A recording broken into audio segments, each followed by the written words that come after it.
Welcome back. We're going to finish up our use of the zero product property in the linear paradigm. We recall the entire idea of the zero product property is we had this product A times B equal to 0. Here, this silly multiplication is sitting around, and then we applied the ZPP. Yeah, you know me. I'm down with ZPP. Yeah, you know me. We apply this inverse, and that multiplication disappears. Look at this. If A times B equals 0, then one of the factors must be 0. Let's take a look at a problem. We're going to read the problem statement super slowly.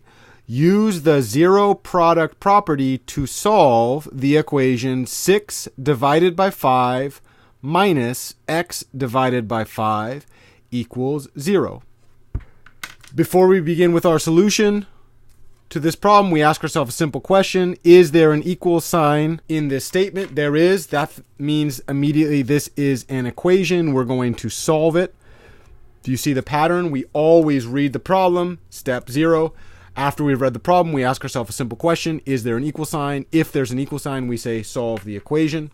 Next, as we begin our solution, we write the entire original equation down in our own handwriting. Because we know that the right-hand side is 0, this is really, really special. We might think to ourselves, zero product property. But in order to use the zero product property, not only do I need one side equal to 0, I need the other side to be written as a product. This is not a product. This is a subtraction. One thing I recognize immediately is that both of the terms in the subtraction actually have a factor of 1/5 outside of them.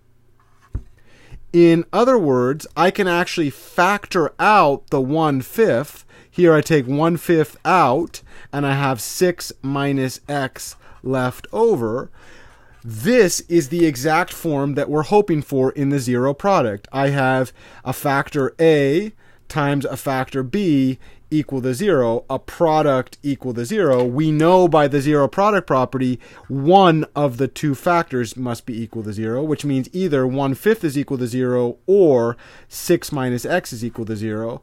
We definitely know that 1/5 is not equal to 0, but we can cancel out the negative x with a positive, bring this over to the other side, and we see that indeed x is 6.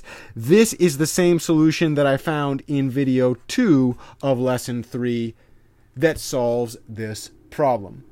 Once again, the whole concept was to transform what was written as a subtraction into a product equal to 0.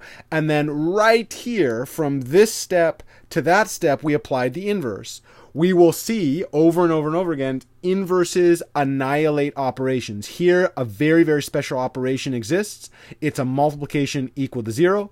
I apply the inverse, which is called the zero product property. That multiplication disappears, and I'm left just with an equivalent equation to solve this problem. In the next video, we recap this, and then we'll see how to apply the zero product property to quadratic equations.